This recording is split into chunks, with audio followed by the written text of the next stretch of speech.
ವಿಷಯ ಗೊತ್ತಾ? ನಿಮ್ಗೊಂದು ವಿಷಯ ಗೊತ್ತಾ? ವಿಷಯ ಏನಪ್ಪ ಅಂತಂದರೆ ಕರೆಕ್ಟಾಗಿ ಹೇಳ್ತೀನಿ ತಿಳ್ಕೊಳ್ಳಿ. ಇವಾಗ ನೀವೊಂದು ಏನಾದರೂ ಕಂಟೆಂಟ್ ಅಥವಾ ಏನಾದರೂ ಸ್ಟಾರ್ಟ್ ಮಾಡಿರ್ತಾರೆ ಅಂತ ಅಂದ್ಕೊಳ್ಳಿ.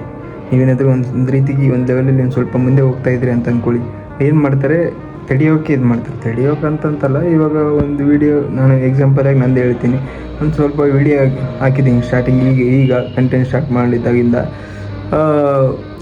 1 ಲೈಕ್ಸ್ ಬರ್ತಾಯಿಲ್ಲ, ಏನು ರೆಸ್ಪಾನ್ಸಿಬಿಲಿಟಿ ಬರ್ತಾಯಿಲ್ಲ. ಆವಾಗ ಮಾಡದೇ ಇರೋಕ್ಕೆ ಮುಂಚೆ ಲೈಕ್ಸ್ ಬರ್ತಾಯಿತ್ತು, ಕಮೆಂಟ್ಸ್ ಬರ್ತಾಯಿತ್ತು, ಚೆನ್ನಾಗಿ ಮೆಸೇಜ್ ಮಾಡ್ತಾಯಿದ್ರು. ಸೊ ಈಗ ಹೆಂಗಾಗಿದೆ ಅಂದರೆ ಅದೂ ಬರ್ತಾಯಿಲ್ಲ. ಅದೇ ಅನ್ನೋನ್ ಪರ್ಸನ್ಸ್ ಏನಿರ್ತಾರಲ್ವ, ಅನ್ನೋನ್ ಪರ್ಸನ್ಸ್ಗಳು ಲೈಕು ಮೆಸೇಜ್ ಮಾಡ್ತಾಯಿದ್ದಾರೆ. ನನಗೆ ಶಾಕ್ ಆಯಿತು.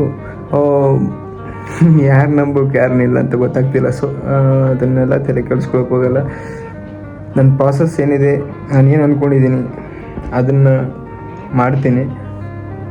ಯಾರೇನೇ ಇದು ಮಾಡಿದ್ರು ತಲೆ ಕೆಡಿಸ್ಕೊಬಿಡ್ದು. ನಮ್ಮದೇನಿದೆ ನಮ್ಮ ಮುಂದೆ ಮಾಡ್ಕೊಂಡು ಹೋಗ್ಬೇಕು ಅಷ್ಟೇ. Okay, thank you.